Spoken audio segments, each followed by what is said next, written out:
환영합니다. 지금 앞에 나와서 예배하는 모든 성도님들 환영하고 축복합니다.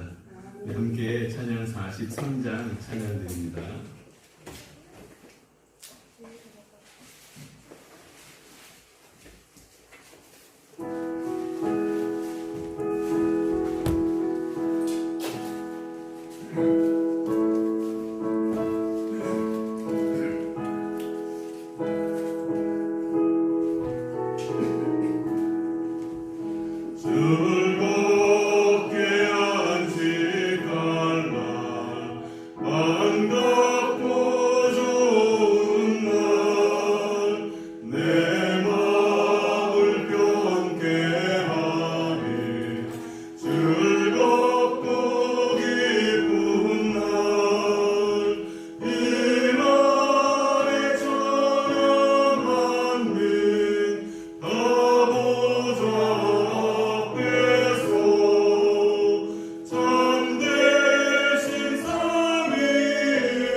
나의 기쁨, 나의 소망 되신 우리 주님을 찬양하겠습니다.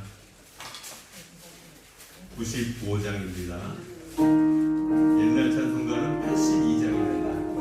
82장. 옛날 찬송가는 82장입니다.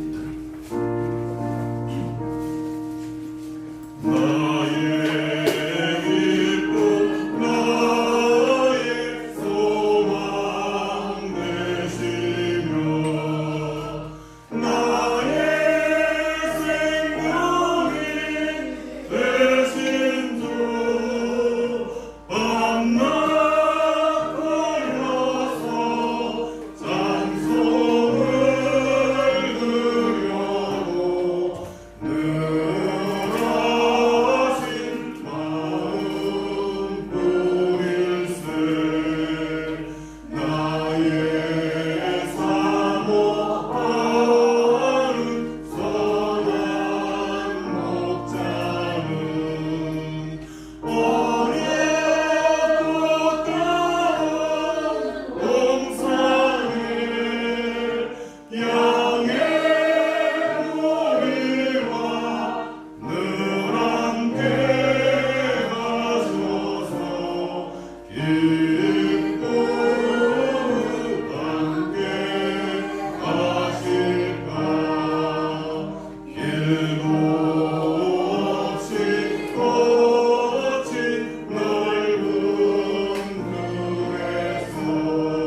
251장, 251장, 옛날 찬송가는 137장입니다.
거룩하신 하나님께 주일 예배를 드리겠습니다.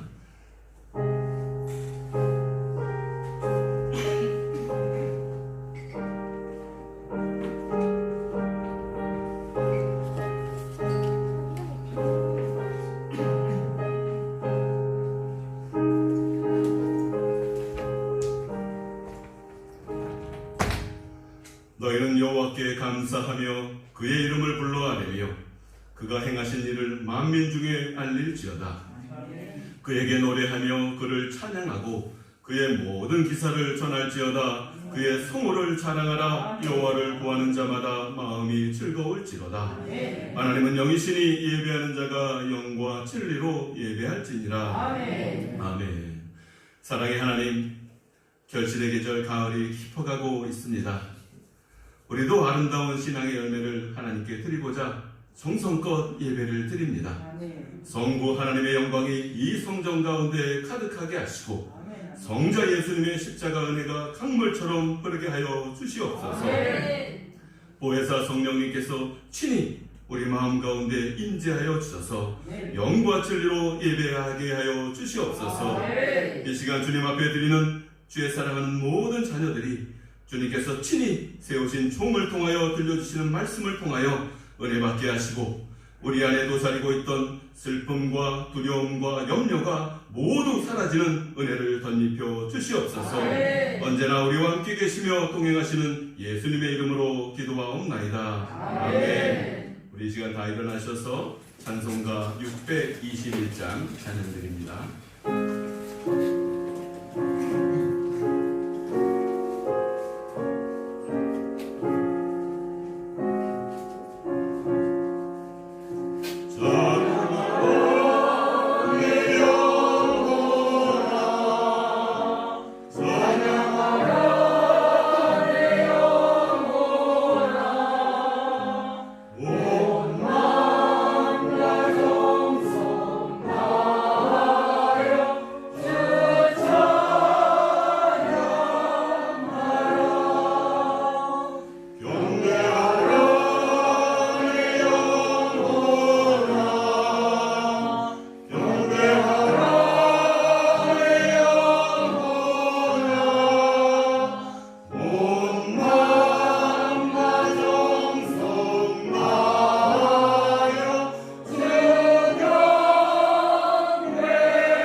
성시교독은 72번 이사야 58장입니다.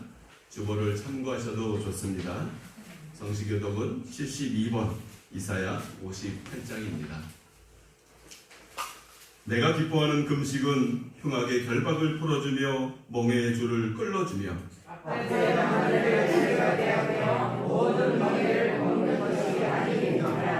또 줄인 자에게 내 양식을 나누어주며 요리하는 빈민을 집에들이며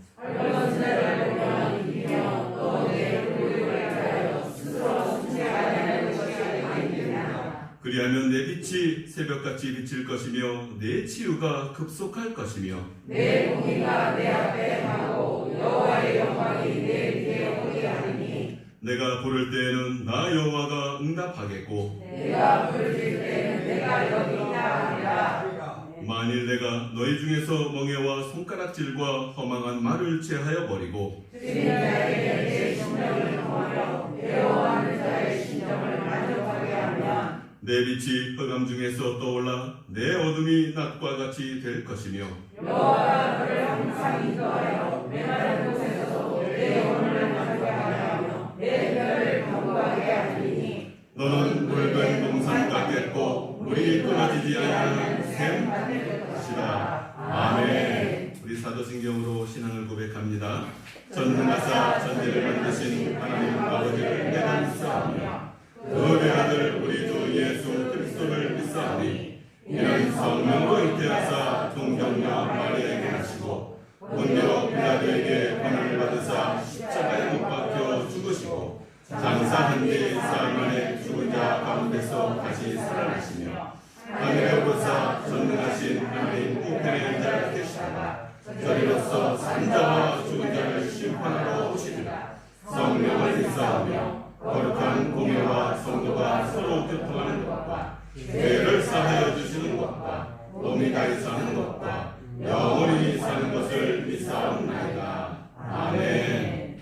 자, 자리에 앉으셔서 찬송가 40장, 찬송가 40장, 옛날 찬송가는 43장입니다.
드리도록 하겠습니다.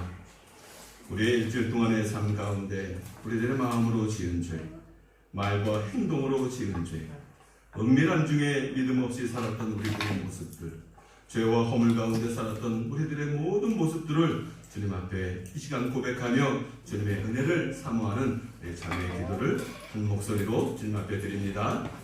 거룩하고 존귀하신 하나님, 한 주간 동안 은혜 가운데, 주님의 은혜 가운데, 또한 주님의 지키시고 보호하신 가운데 살아가게 하심을 감사드립니다. 하나님의 크신 그 무한하신 사랑과 은혜 앞에서 우리들의 모습을 돌아보면 참으로도 부끄럽고 너무나도 주님을 배울 낯이 없습니다. 그럼에도 불구하고 주님의 은혜 가운데 주님께서 우리를 불러주셔서 주님의 사랑 앞에 그들을 그대로 드러냈고 주님께 고백하며 주님께 회개하고 주님께 참여할 수 있는 은혜의 시간을 우리에게 허락하심을 감사드립니다. 영광 가운데 아버지 우리의 모든 죄를 아버지 사하시고 은혜 가운데 우리를 주님의 자녀로 품으시는 그 크신 하나님의 사랑 앞에서 늘 거룩하고 존귀한 저희들의 삶을 위해서 우리들과 동행하시며 우리들의 모든 것들을 품고 안으시는 주님의 크신 사랑 앞에서 거룩하고 존귀한 자로 온전히 서가며 살아갈 수 있도록 은혜 베풀어 주옵소서. 주의 사랑하는 자녀들을 하나님께서 늘 품으시고 넘치는 하나님의 나라의 풍성함으로 채우시는 그 은혜를 큰언하며 늘 고백하며 감사와 찬양과 영광과 존귀와 거룩하신 가운데 살아가는 주의 사랑하는 모든 성도들 다 되어지도록 하나님 축복하여 주옵소서. 특히나 질병으로 고통받고 있는 성도들이 있습니다. 하나님께서 그의 심령을 하나님께서 긍휼을 베풀어 주시어서 온전한 치유와 회복이 있게 하여 주옵소서. 내 영혼이 잘된 같이 내가 범사에 잘되는 것처럼 하나님 우리들의 육신이 건강한 모습으로 감사한 모습으로 주님 살아갈 수 있도록 하나님 축복하여 주옵소서. 주님 은혜를 감사합니다. 주님 찬양합니다. 거룩하신 하나님, 주님께서는 우리의 안고 일어섬을 모두 아십니다. 멀리서도 우리의 생각을 통촉하시며 우리 혀의 말을 알지 못하는 것이 하나도 없으십니다. 그런데도 저희는 하나님을 두려워하지 않고 마치 하나님이 계시지 않는 것처럼 말과 생각과 행동으로 죄를 지으면서 살고 있습니다. 사람들이 보지 않으니 하나님도 모르실 것이라 여기고 은밀한 중에 죄악을 즐기고 있습니다. 성도들과 함께 있을 때는 거룩한 척 행동했으나 세상으로 나가서는 주님의 제자인 것을 숨기고 죄와 적당하게 타협하며 살았습니다. 수치의 거품을 뿜는 바다같이 저희는 회개하였으면서도 같은 죄를 반복하고 있습니다. 자비하신 하나님, 우리가 행하는 이 모든 죄와 허물을 용서하여 주시옵소서. 주님께서 말씀하신 것처럼 내가 높고 거룩한 곳에 있으며 또한 통회하고 마음이 겸손한 자와 함께 있나니 이는 겸손한 자의 영을 소생시키며 통회하는 자의 마음을 소생시키려 함이라 라고 하신 그 말씀이 우리에게 임하게 하여 주옵소서. 감사와 찬양과 영광을 올려드리며 거룩하신 예수님의 이름으로 이 고백의 기도를 드리옵나이다. 아멘. 아버지 은혜를 베풀어 주옵소서. 주님 성령으로 충만케 하여 주옵소서.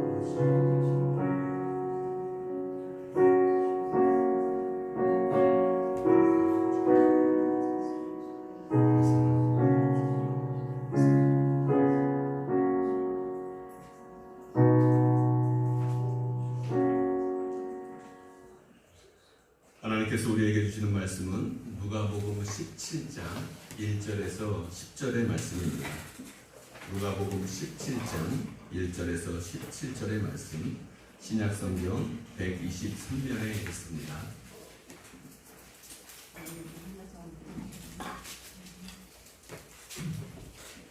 하나님의 말씀을 제가 봉독합니다.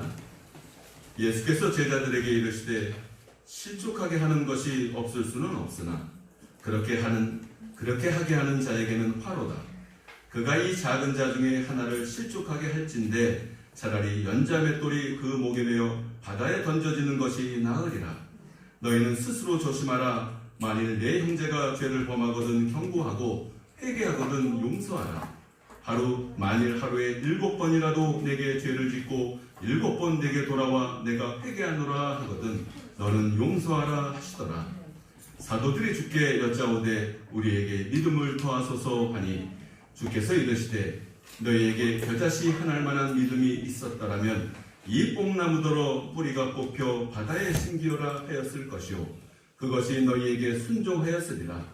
너희 중 누구에게 밭을 갈거나 양을 치거나 하는 종이 있어 밭에서 돌아오면 그더러 곧 와 앉아서 먹으라 말할 자가 있느냐?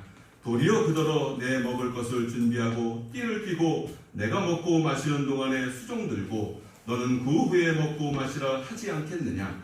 명한 대로 하였다고 종에게 감사하겠느냐? 이와 같이 너희도 명령받은 것을 다 행한 후에 이르기를 우리는 무익한 종이라 우리가 하여야 할 일을 한 것뿐이라 할지니라. 아멘. 우리 이 시간 여전대에 나오셔서 하나님 앞에 찬양 드리겠습니다.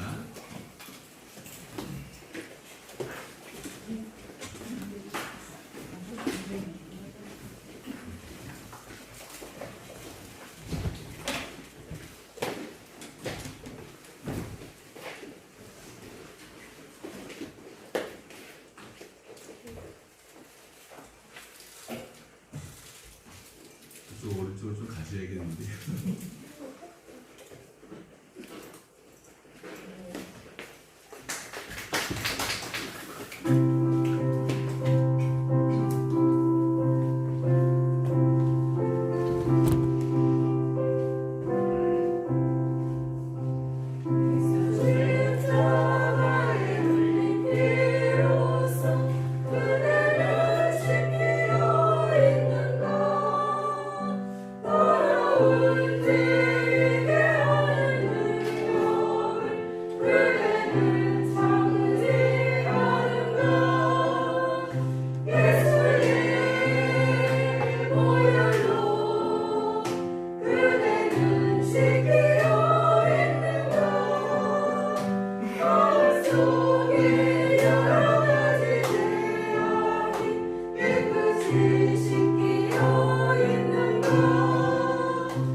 우리 여전도에도 이제 반씩 나눠야 될 것 같아요.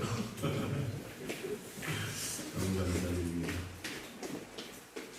오늘은 여러분에게 우리 민족의 의인 중에 한 사람을 소개해드리고자 합니다. 사람들이 잘 알고 있는 사람이죠. 그는 16세기 1536년에 태어난 바로 율곡 이이입니다. 당시 16세기는 조선이 이 만국의 그림자가 들어오질 정도로 그 암흑의 시대였습니다. 그때 조선시대에 조진이나 선비들, 그들을 그 정치적인 반대파들이 그들을 참혹한 죽음, 그 화를 몰리게 했던 그 사화 중에서 세 개의 사화가 일어났던 시기입니다.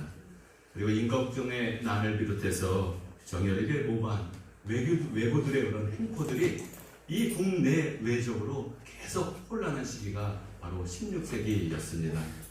그런 시기에 태어난 이 율곡은 4세 때 그 사략이라고 하는 그 공민왕 때 작성된 그 역사책을 다 뗀 나이가 4세입니다.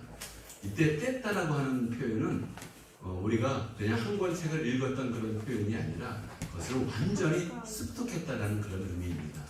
그렇게 4세 때 사략을 다 떼고 나서 6세 때, 7세 때 논어, 맹자, 대학, 중용까지 다 뗀 사람이 바로 율곡입니다. 그리고 그는 13세 때 과거에 도전해서 장원급제를 하였습니다. 13세 때 장원급제를 했는데 그가 29세까지 16년 동안 장원급제를 9번 했어요. 9번. 과거에 9번 응시해서 9번 다 장원급제를 했습니다. 이 장원급제 한 번만 하면 그 고위관직에 올라갈 수 있지 않습니까? 근데 그는 고위관직에 관심이 없고 그는 자기가 공부하고 깨달은 것을 이 과거 시험을 통해서 9번 동안 자기의 깨달음을 공유하고자 그렇게 과거에 응시해서 장원급제를 하게 되는 것입니다.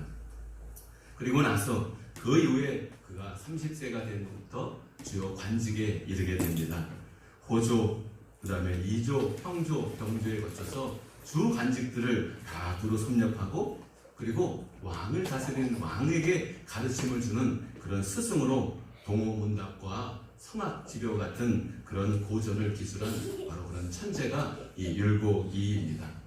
이렇게 자신의 개인적인 능력이 뛰어났을 뿐만 아니라 그의 가정사를 보면 그는 16세 때 어머니 신사임당을 잃었습니다. 그리고 3년 동안 어머니의 영혼을 달래기 위해서 그의 어머니의 묘에서 묘막을 짓고 3년 동안 살았습니다. 그리고 나서 이제 아버지가 후처를 얻게 되었는데 새어머니인 권씨, 이 권씨를 모시고 살았는데 이 권씨인 어머니는 새어머니는 바로 후첩이 아니라 정식 후처가 아니라 사실은 첩이었습니다. 그럼에도 불구하고 이 율곡은 이 어머니를 정성스럽게 모셨습니다. 그리고 나서 10년 뒤 어머니가 돌아가시고 나서 10년 뒤 26살이 되어서 아버지까지도 돌아가시게 됐는데 그 이후에도 이 새어머니인 이 권씨를 정성껏 모셨습니다. 사실 이 권씨는 율곡에게 있어서는 재앙과 같은 그런 존재였습니다. 늘 율곡을 괴롭혔거든요. 얼마나 이 율곡이 스트레스를 받았으면 이 어머니를 그 새어머니로 받아들이고 나서 3년 후에 가족을 떠나서 절로 들어가 버렸어요. 엄청 스트레스를 받았기 때문에 자신은 이제 이 세속을 떠나서 살겠다라고 생각하며 절로 들어간 사람. 이 율곡의 스트레스는 아마 굉장히 심했을 것입니다. 이 권씨는 아주 술을 좋아하고 성격이 굉장히 괴팍하고 그리고 이 율곡을 언제나 괴롭혔던 사람입니다. 근데 이 율곡은 그런 어머니를 정성껏 모셨습니다. 자신이 잘못했음에도 불구하고 이 권씨가 잘못하고 이 율곡은 자신의 잘못이 없음에도 불구하고 어머니의 마음이 풀릴 때까지 자신의 그 용서를 구하고 또 빌고 빌었던 사람이 이 율곡입니다. 그리고 어머니가 아플 때는 아주 정성껏 돌보아 주었습니다. 자기가 손수 병간호를 한 것입니다. 결국 나중에는 이 권씨가 어떻게 됐겠습니까?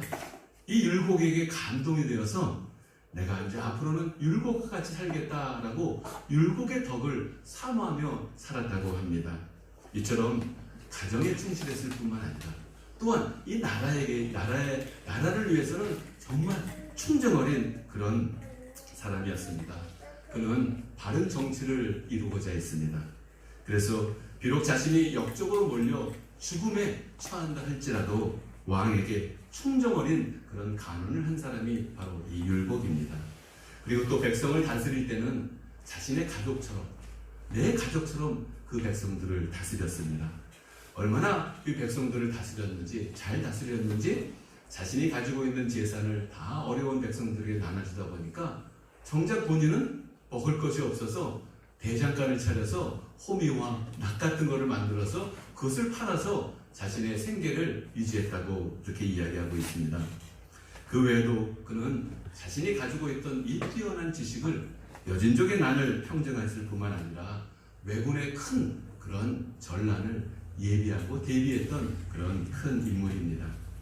이런 이 율곡은 정말 당대의 의인이죠. 모든 사람들보다 뛰어난 그런 의인입니다.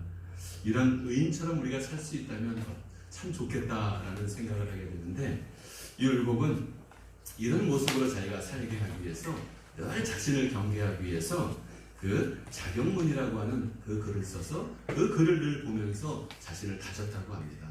그 많은 자경문의 내용 중에서 제가 3가지만 소개해드리면, 불의한 일을 단 한 번, 무고한 사람을 단 한 명 죽여서 천하를 얻을 수 있다 하더라도 결코 그렇게 하지 않을 것이다. 누가 나에게 악을 행하면 나 자신을 깊이 반성하고 돌아본 뒤 그를 감화하기 위해 노력할 것이다. 가족들이 착하고 아름답게 변화하지 않는 것은 내 성의가 부족해서 그런 것이니 나 자신을 돌아볼 것이다. 이외에도 너무나도 많은 이 글귀 하나하나가 정말 가슴을 울리는 그런 그 자경문입니다. 정말 당대의 최고의 그 의인다운 삶을 산 사람이 바로 율곡이죠. 이 시대에 만약에 이런 의인이 한 사람이 있다면 아마 이 세상은, 그 나라는 정말 축복받은 나라일 뿐만 아니라 세상이 바뀌었을 것 같다, 이런 생각을 하게 됩니다. 아마 우리 그리스도인들이 살아야 될 그런 모습이 아닐까 생각합니다.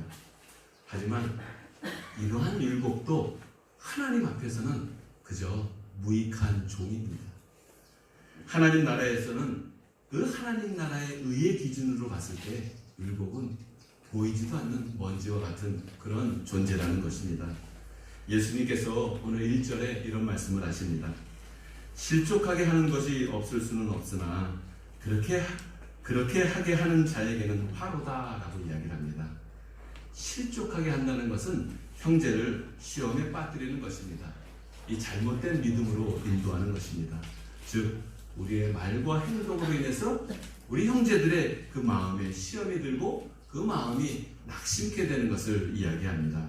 특히 아주 작은 자, 아주 연약한 자, 그 한 사람을 실족해 하는 그 사람에게는 화가 있다고 이야기하고 있습니다. 우리들의 삶을 돌아보면 어떻습니까?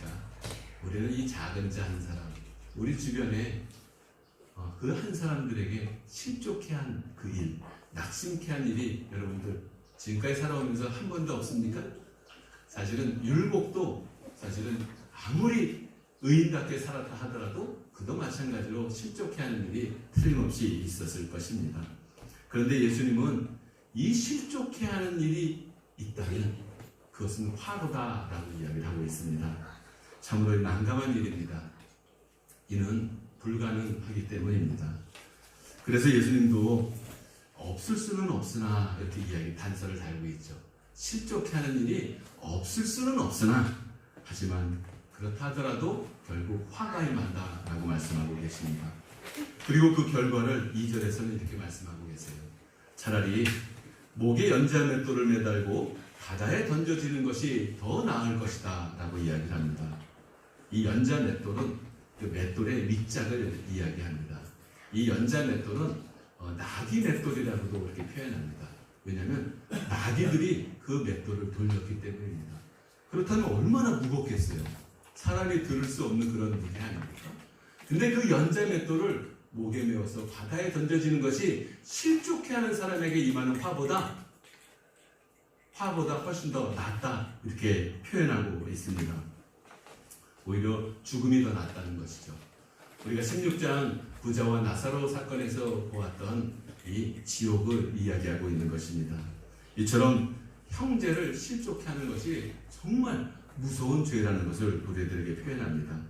그런데 더 무서운 것이 무엇입니까? 이 실족해 하는 일이 없을 수 없다는 것입니다. 그럼 우리는 어떻게 해야 되는 거예요?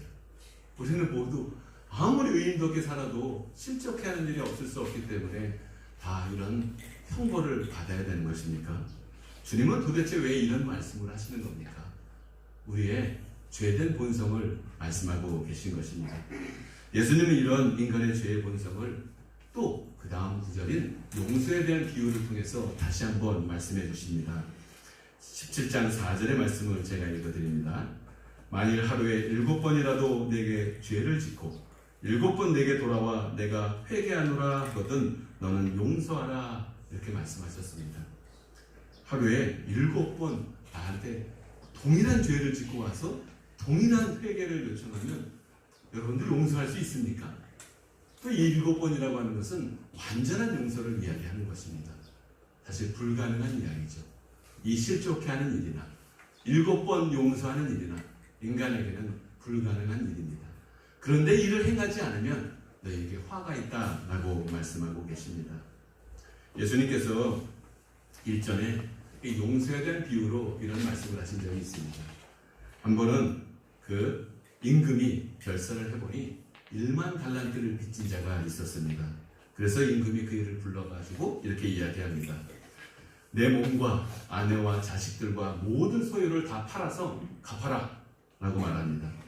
그러자 이 빚진 자는 자신이 갚을 능력이 없다라는 것을 깨닫고 그리고 엎드려서 절하면서 이 임금에게 요청합니다. 내게 참으소서, 다 갚으리이다. 하지만 갚을 수가 없습니다. 그래서 임금은 그 빚진 자의 사정을 잘 알고 긍휼을 베풀어서 그를 불쌍히 여겨 놓아서 그 빚을 탕감해 주었습니다. 그런데 이 1만 달란트 빚진 자가 자신이 탕감받은 그 기쁨을 그 순간 잊어버리고 자신에게 100드라크마를 빚진 그 동료를 만나서 그의 목을 잡고 빚을 갚으라 라고 요청을 합니다. 재촉을 합니다. 근데 그 동료가 뭐라 그래요? 이 탕감받은 자처럼 막 사정을 해요. 나에게 참아주소서, 내가 갚으리이다. 그런데 이 탕감받은 자는 용서해 주지 않습니다. 그를 옥졸에 넘겨버립니다. 근데 이 이야기를 임금이 들었어요. 여러분들이 임금 같았으면 어떻게 하겠습니까? 당장 그를 불러다가 이야기를 합니다. 이 악한 종아, 악한 종이라고 표현해요. 이 악한 종아, 내가 내 빚을 전부 탕감하여 주었거늘 내가 너를 불쌍히 여긴 것 같이 너도 내 동료를 불쌍히 여김이 마땅하지 아니하냐, 그러면서 그 빚을 다 갚도록 그를 옥졸들에게 넘겨버린 사건이 있었습니다. 예수님이 오늘 읽었던 그 말씀의 비유를 우리들에게 들어주시는 것은 이 1만 달란트 탕감받은 자의 어떤 모습처럼 우리는 여전히 죄의 본성 가운데 살아가는 그런 존재라는 것을 이야기합니다. 실족해 하지 않을 수도 없고 용서할 수도 없는 그런 우리들의 모습을 그대로 예수님께서 드러내고 계신 것입니다.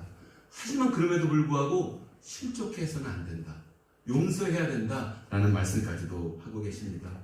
이렇게 주님이 말씀하시자 제자들이 이제 반응을 합니다. 와, 그럼 큰일 났다.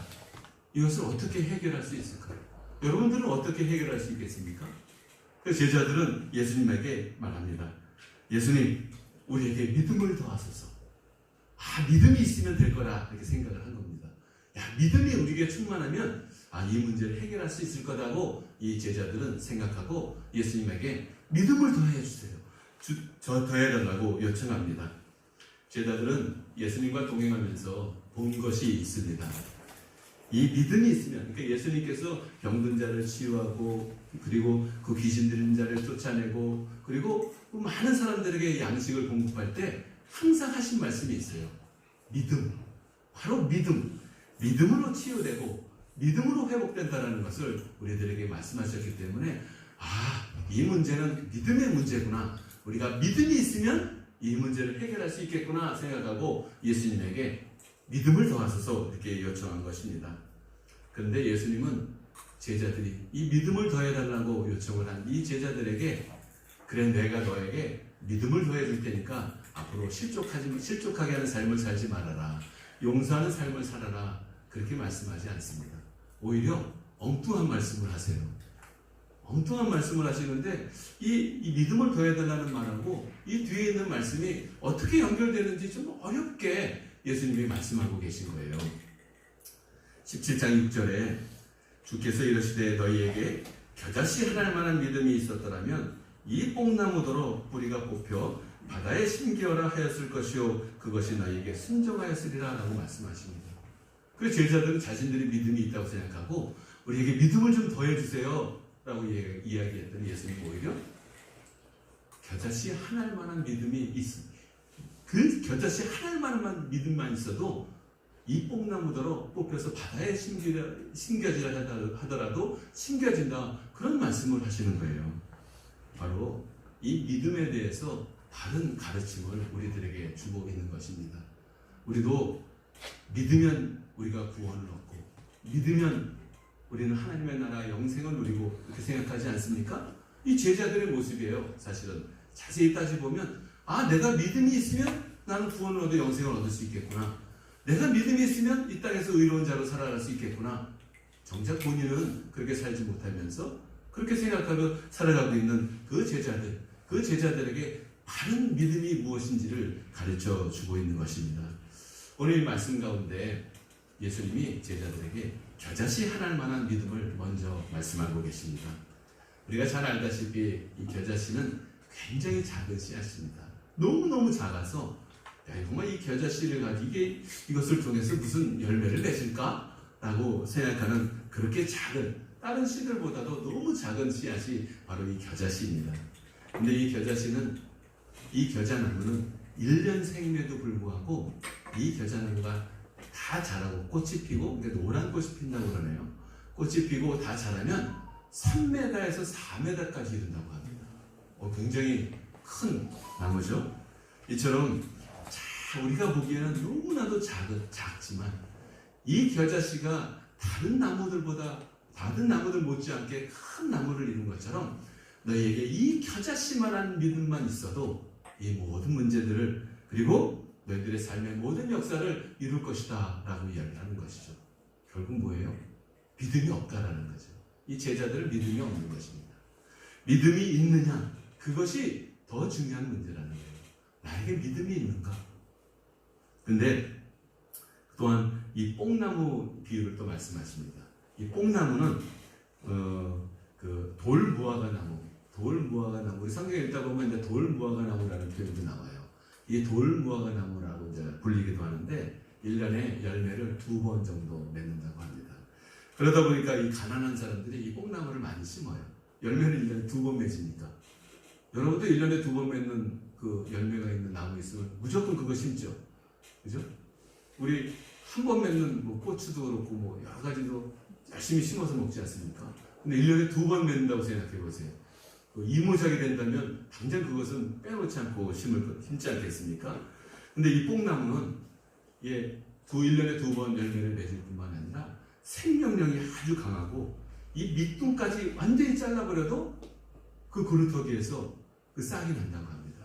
그리고 흙으로 완전히 덮어버려도 오히려 가지가 땅에 박아서 그게 뿌리가 돼서 다시 열매를 맺는다고 해요. 병충해도 강하고 열기나 습기에도 강하고 이런 나무가 있으면 당장 심어서 사용하겠죠.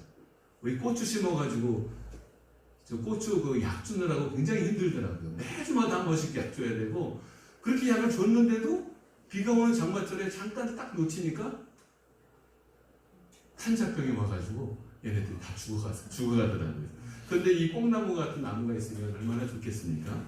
이처럼 이 뽕나무 비유를 통해서 이 강한 뿌리를 가지고 있는 생명력 있는 나무, 이 뿌리째 뽑기 어려운 이 나무조차도 겨자씨 하나할 만한 믿음이 있으면 바다에 심겨지라 했을 때 완전히 뿌리째 뽑혀서 바다에 심겨진다라고까지 이야기하고 있는 것입니다.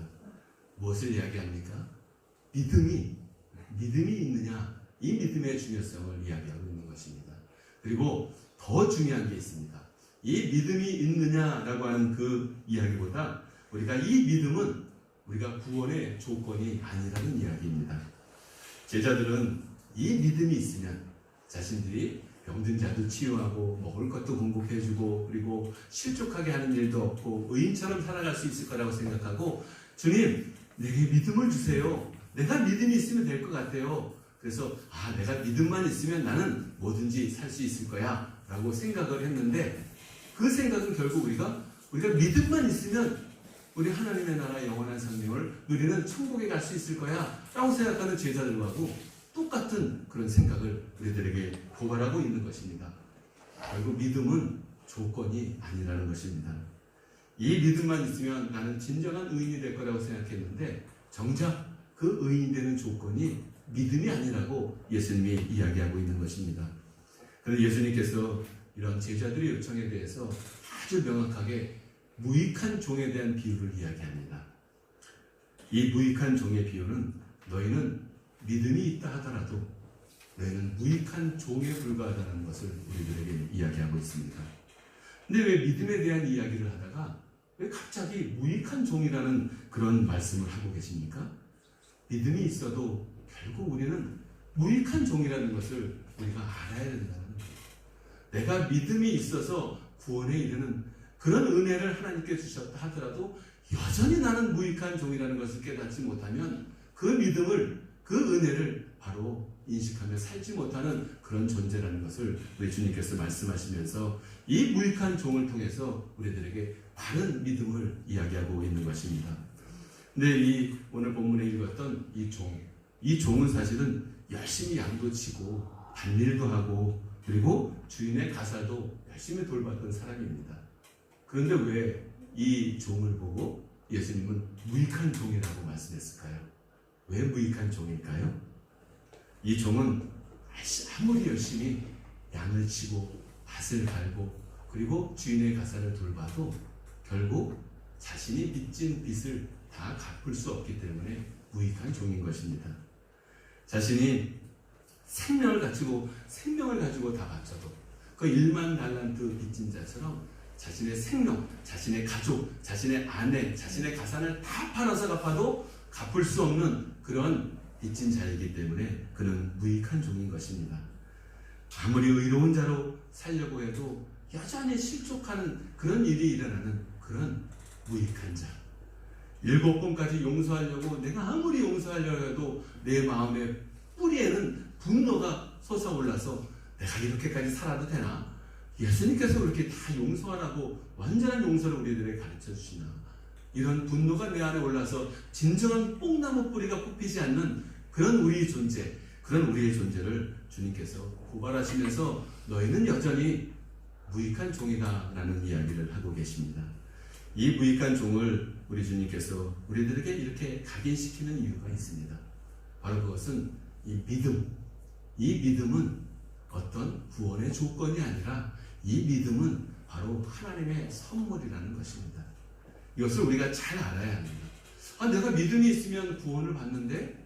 라고 생각하고 내가 예수님을 믿어야지. 이 말씀을 믿어야지. 말씀에 순종해야지. 내 의로 살아봐야지. 라고 해도 결국 그 믿음으로는 구원에 이르지 못한다는 것입니다. 무엇을 깨달아야 되냐면 이 믿음이라고 하는 것은 바로 하나님의 은혜로 우리에게 주신 선물이라는 것을 우리가 깨달아야 한다는 것입니다. 에베소서 2장 8절은 너희가 그 은혜를 인하여 믿음으로 말미암아 구원을 얻었나니 이것이 너희에게서 난 것이 아니요 하나님의 선물이라 라고 이야기하고 있습니다. 이 믿음은 구원의 조건이 아니라 의인의 조건이 아니라는 것입니다. 이 믿음이 있다고 해서 치유되는 것이 아니고 이 믿음이 있다고 해서 귀신이 쫓아내는 것이 아니고 이 믿음이 있다고 해서 먹을 것이 풍성이 생기는 것이 아니라 이 믿음을 주신 그 하나님의 은혜, 그 하나님의 은혜가 더욱더 풍성하여서 우리의 삶 가운데 하나님의 은혜로 병든 자가 치유되고 하나님의 은혜로 모든 사람들이 먹을 것들이 해결이 되고 하나님의 은혜로 귀신을 내어 쫓는 것을 보니 그것을 보니까 하나님께서 우리들에게 은혜를 베풀어 주지 않으면 우리는 살 수 없구나 라는 것을 딱 깨닫고 나니까 그때 내 안에 믿음이 생기는 거예요. 이 믿음은 내가 믿어서 구원을 얻는 게 아니라 하나님의 은혜가 내가 임했다는 것을 깨달으면서 그 믿음이 우리 안에 생긴 것이죠. 그리고 나서 이 믿음이 하나님의 선물이구나 라는 것을 깨닫고 나서 나는 이 믿음을 구원의 조건으로 그때부터 살지 않는 것입니다.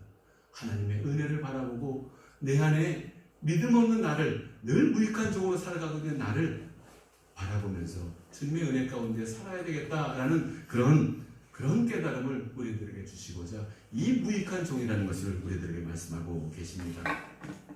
제자들은 오해했죠. 이 믿음만 있으면 되겠다. 이 믿음만 있으면 내가 모든 일을 할 수 있을 것이다. 천국에 갈 수 있을 것이다. 하지만 그 믿음은 하나님의 은혜를 깨닫고 나서야 우리들에게 주어졌다는 것을 우리는 알아야 합니다. 그리고 더욱 깨달아야 되는 것은 그런 믿음이 나에게 주어졌음에도 불구하고 나는 여전히 하나님 앞에 무익한 종이라는 것입니다. 우리의 존재를 알아야 합니다. 우리는 죄와 허물로 영원히 죽었던 그런 무익한 종이었습니다. 그런데 하나님께서 우리의 모든 죄를 갚아주시기 위해서 사랑하는 독생자 그의 아들을 이 땅에 보내주셔서 우리의 모든 죄를, 우리의 모든 빚을 탕감해 주신 것입니다. 오직 우리들에게 필요한 건 무엇입니까? 은혜입니다.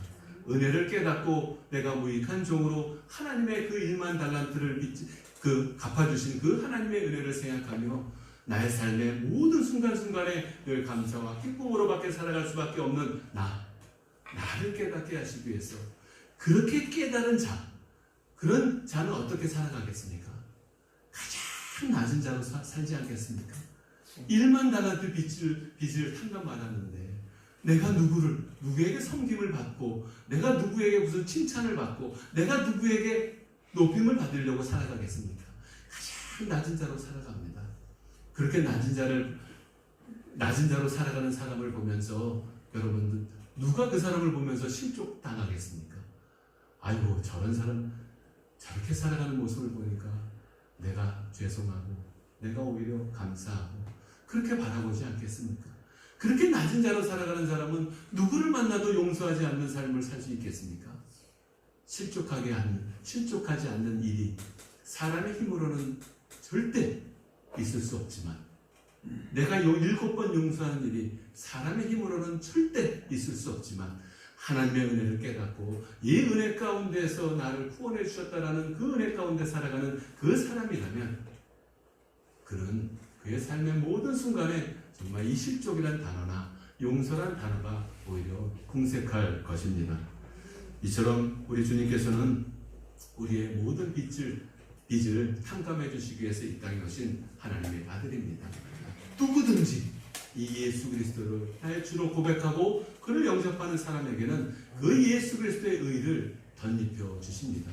우리는 여전히 무익한 종이지만 예수 그리스도의 은혜가 우리를 덮어서 우리들의 모든 죄와 허물을 덮어주시고 우리를 하늘 보좌 하나님의 그 보좌 그곳에 앉게 하신 것입니다. 우리는 이 은혜를 깨달아야 합니다. 그리고 우리의 마음 가운데 혹시 내가 믿음이 없다면 주님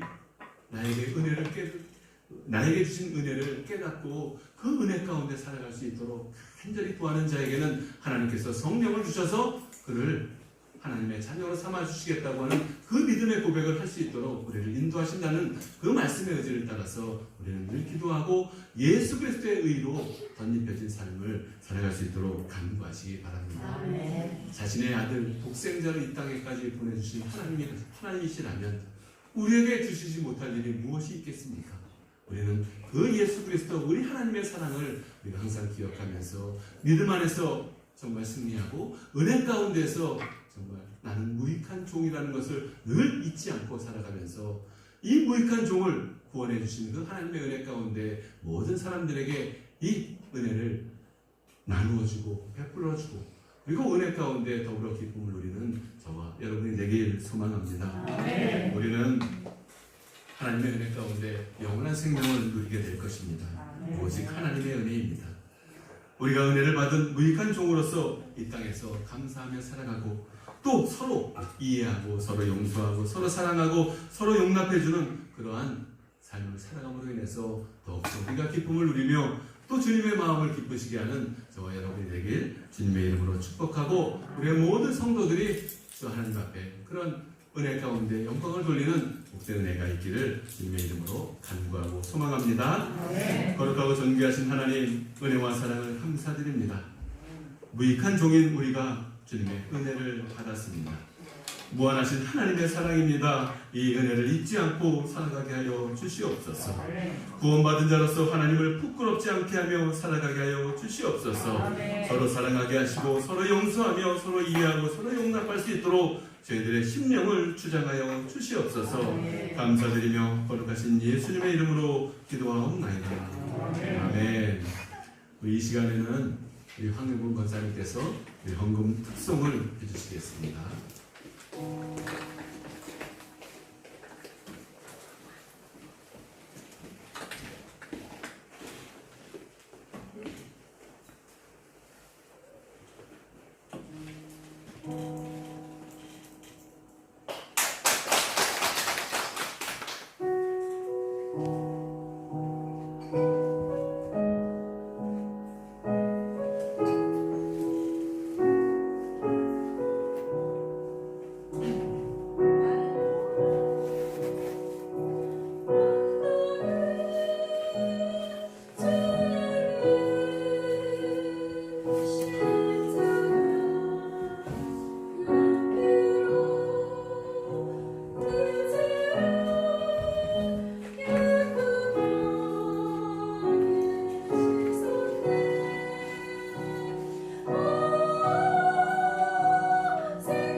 편하게 준비합니다.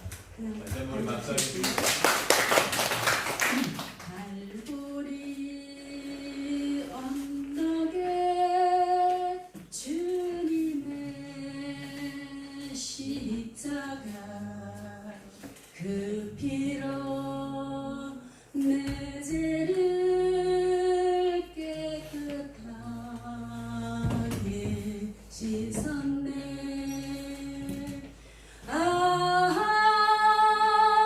생명의 꽃 피었네. 열매 맺었네. 나는 다시 태어난 내 그 이름 생명나무라. 절망과 고통에 세상 길 헤매일 때 예수님 품으로 나를 인도하셨네.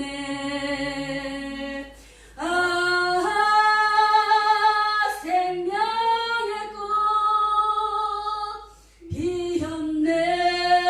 열매 맺었네. 나는 다시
찬양을 드리고 싶었는데 자신이 없었어요. 3년 동안 지금 기다리다가 드렸거든요. 저는 하나님 때 찬양할 때 가장 기쁘고 행복합니다. 기도합니다. 거룩하고 존귀하신 하나님, 오늘도 은혜 가운데 함께해 주시고 주님 앞에 예배하게 하시니 감사드립니다. 무익한 종을 구원하여 주신 주님의 한량없는 은혜를 늘 마음속에 품게 하시고 은혜를 은혜로 알고 살게 하여 주시옵소서. 이 시간 주님 앞에 감사하는 마음으로 예물을 올려드립니다. 11조와 감사와 성교와 추정 헌금으로 주님 앞에 드립니다. 주님 앞에 심었습니다. 거두게 하시고 하나님 나라의 은혜를 따라서 30배, 60배, 100배의 은혜로 갚아 주시옵소서. 물질로 인해 어려움 당하지 않도록 항상 지키고 보호하여 주시옵소서. 또한 육신의 질병으로 고통받고 있는 주의 사랑하는 자녀들을 하나님 주님의 권능으로 치유하여 주시고 온전한 회복이 있게 하여 주옵소서. 참된 기쁨이 넘치게 하여 주옵소서. 영육간의 참된 평강과 안식을 누리게 하여 주시옵소서. 감사드리며 거룩하신 예수님의 이름으로 기도하옵나이다. 아멘.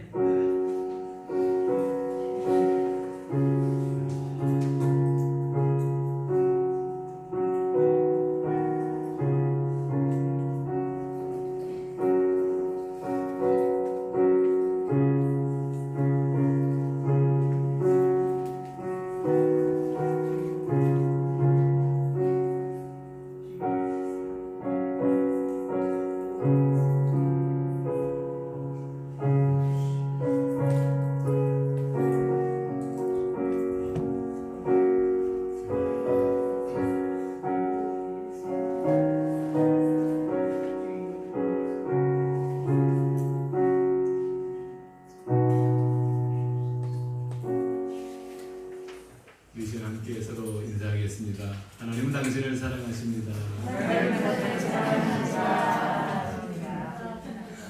감사합니다. 우리 10월 29일 날 아마 저희가 주보에다가 이거 초청장 하나씩은 다 껴드렸을 거예요. 그래서 우리 10월 29일 날 우리 원로 목사님 추대하고 우리 담임 목사 취임과 그리고 임직, 권사 임직을 할 계획입니다. 그래서 이제 그 끼어드린 그 초청장은 뒤에 많이 있습니다. 그래서 우리 이웃들 혹시라도 이제 가족들, 특히 이제 우리 안길순 집사님하고 우리 김봉남 집사님 가지고 가셔가지고 가족들은 꼭 전해주세요. 그래서 그날 함께할 수 있도록 그렇게 해주시기 바랍니다. 그리고 그 초청장이 더 필요하신 분들은 언제든지 말씀해 주시면 제가 또 드리도록 하겠습니다. 그리고 그날은 마을 잔치가 있을 거예요. 그래서 저희가 사실은 뭐 임직도 중요하고 담임 목사도 중요하지만 사실은 그날은 우리 원로 목사님 28년 동안 우리 들꽃교회를 섬겨주신 원로 목사님 그리고 이제 그 주변의 마을 분들하고 함께 이렇게 잔치의 분위기로 그 임직식을 하려고 해요. 그러니까 그날 11시에 예배를 드리고 아마 먼저 이제 우리들이 식사를 하게 될 거고 그리고 이제 마을 분들은 1시에 다 이제 오시라고 할 거예요. 그래서 1시에 다 와서 함께 식사할 때 또 많이 도와주시고 우리 교회 성도님들께서 우리 마을 분들을 섬겨주셨으면 좋겠습니다. 그리고 이제 오늘부터 시작해서 오후 2시에 4주 동안 피택 교육을 합니다. 그래서 2시에 이상욱 집사님, 우리 송영수 집사님 그리고 우리 치유 참석해 주셔서 우리 박희섭 성도님도 같이 참석해야 되는데 박희섭 성도님이 지금 병원에 입원해 계셨어요. 그래서 참석 못하시고 세 분만 참석해서 2시부터 우리 교육하도록 하겠습니다. 4주 동안입니다. 그리고 이제 선교관하고 숙소동 건립을 지금 원래는 지난주부터 시작하려고 하다가 계획이 조금 미뤄졌습니다. 그래서 우리 숙소동하고 여기 뒤에 이제 그 선교관 이렇게 져서 질 계획을 아마 늦어도 11월 중에는 아마 시작할 것 같아요. 그래서 10월 중순에 시작할 수도 있고 그래서 여러분들 이 교회의 일은 우리가 함께하는 하나님의 그 사역입니다. 그래서 함께 기도하고 함께 참여하는 우리들이 함께하는 그런 동역이 있기를 원합니다. 기도해 주시기 바랍니다. 그리고 이제 홈페이지가 개설되었습니다. 제가 이제 우리 저기한테 보내드렸는데 홈페이지 이제 들어가시면 이제 실시간으로 예배를 볼 수가 있어요. 그러니까 혹시라도 못 오시는 분들은 그 실시간으로 같이 참여할 수 있고, 지난 영상들, 주보들, 그리고 사진들 다 올려놨으니까 이렇게 한번 보시기 바랍니다. 그리고 주변 분들에게 이제 앞으로는 이제 우리가 저기 그 전도지에다가 이제 홈페이지도 붙여놓을 거예요. 그럼 이제 주변 분들에게 우리 교회 이제 홈페이지가 개설됐으니까 들어와서 보라고 이렇게 이야기해 주시면 좋을 것 같습니다. 그리고 이번 주 이제 목요일 날 정기회가 제천에 있어서 저하고 상호는 거기 다녀올 것 같습니다. 그리고 박기섭 성도님이 그 서울의 강동 성심병원에 입원하셨어요. 그게 한 30년 전에 이 교통사고로 고관절하고 허리까지 다 아주 큰 사고가 있어가지고 다치셨었는데, 그게 이제 치유되고 나서 이제 시간이 꽤 흘렀죠. 한 30년 흐르고 나니까 아무래도 조금 괴사도 일어나고 그런 현상들이 있었던 것 같아요. 그래서 그런데 이제 지난주에 미끄러져가지고 또 넘어 있어서 고관절이 이제 골절이 생겼는데, 오히려 이번 기회에 허리까지 다 해서 수술 다 잘 마쳤어요. 고관절 수술하고 허리 수술도 깨끗하게 잘 되어서 현재 입원하셔서 이제 회복 중에 있으니까 우리 기도해 주시기 바랍니다. 이 환절기 때라 많은 분들이 다쳐요. 우리 선술래 권사님도 팔 골절 되시고, 우리 황희문 권사님도 팔 골절 되시고, 그래서 우리 성도님들의 건강과 안전을 위해서 항상 기도해 주시기 바랍니다. 다른 것들은 이제 주보를 참조하시고, 우리 다 같이 일어나셔서 찬송가 620장 찬양 1절 찬양 드립니다.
이제는 우리의 생명이 되시는 우리 주 예수 그리스도의 은혜와 하나님 아버지의 극진하신 사랑하심과 구원으로 이르게 하는 그 믿음을 주시는 성령님의 감화 감동 역사 교통 충만하심이 이 시간 무익한 종으로 은혜를 따라 살기를 다짐하며 머리 숙인 주의 사랑하는 모든 성도들과 그 가족들과 권속들 머리머리 위에 이 재단과 한국교회와 세계교회 위에 이제로부터 영원까지 함께 하시기를 간절히 축원하옵나이다.